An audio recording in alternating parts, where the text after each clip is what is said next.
Rice మిల్లర్లు ఇక్కడ మెదక్ జిల్లా చేగుంట మండలం కర్నాల్పల్లి ధాన్యం కొనుగోలు కేంద్రాన్ని మాజీ మంత్రి హరీష్ రావు, దుబ్బాక ఎమ్మెల్యే కొత్త ప్రభాకర్ రెడ్డి, మాజీ ఎమ్మెల్యే పద్మా దేవేందర్ రెడ్డి పరిశీలించి రైతుల సమస్యలు తెలుసుకున్నారు.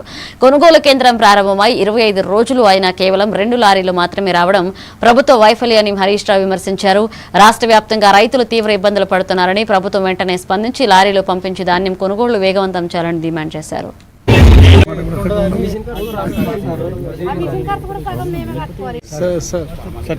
కరెక్టే పోయి 10 రోజులకు ఒక లారీ వస్తే ఎప్పుడు పోవాలి? 10 రోజులకు ఒక లారీ పరిస్థితి చాలా దయనీయంగా మారింది.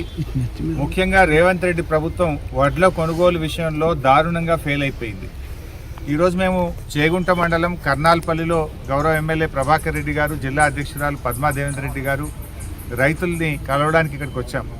పరిస్థితి ఏంటంటే కర్నాల్పల్లిలో 25 రోజులైంది సెంటర్. ఈ రోజు వరకు మేము ఎమ్మెల్యేలేమే కదా, గతంలో మేము మంత్రులుగా పనిచేసినాం కదా, ఇంత ఘోరమైన పరిస్థితి ఎప్పుడు లేదు. ఈ రోజు వరకు మేము మెదక్ జిల్లా ఒక్కనాడన్న ఒక మంత్రి వచ్చి మెదక్ జిల్లాలో వడ్ల కొనుగోలు ఏమవుతుంది అని ఒక మంత్రి సమీక్ష చేసిండా? అసలు మీకు ఒక పాలన వస్తుందా రాదా? మీకు ఒక నియంత్రణ ఉందా లేదా? అధికార పార్టీ నాయకులే వడ్లు కొనాలని రోడ్లెక్కే పరిస్థితి వచ్చిందంటే పరిస్థితి ఎంత దారుణంగా తయారైందో ఒక్కసారి అర్థం చేసుకోవాలి. సన్ఫ్లవర్ కూడా సగంలో అయిపోయింది. మా తొగుట మండలం, సిద్దిపేట, హుస్నాబాదు, నాగర్ కర్నూలు, మహబూబ్ నగరు సన్ఫ్లవర్ మొత్తం ఎక్కడికక్కడ ఆగిపోయి రైతులు బాధపడతా ఉన్నారు. చెదలు వస్తుంది. 35 రోజుల సన్ఫ్లవర్ కొనుగోలు ఆగిపోయి చెదలు పడతా ఉంది. ఏడ చూసినా 35 రోజుల కింద భూమి మీద పోస్తే కింద మొత్తం చెదలు వచ్చి సన్ఫ్లవర్ను చెదలు తినేసే పరిస్థితి వచ్చింది. ఉప్పు లేకుండా మీ ప్రభుత్వం వ్యవహరిస్తూ ఉంది. మేము ప్రభుత్వాన్ని హెచ్చరిస్తూ ఉన్నాం.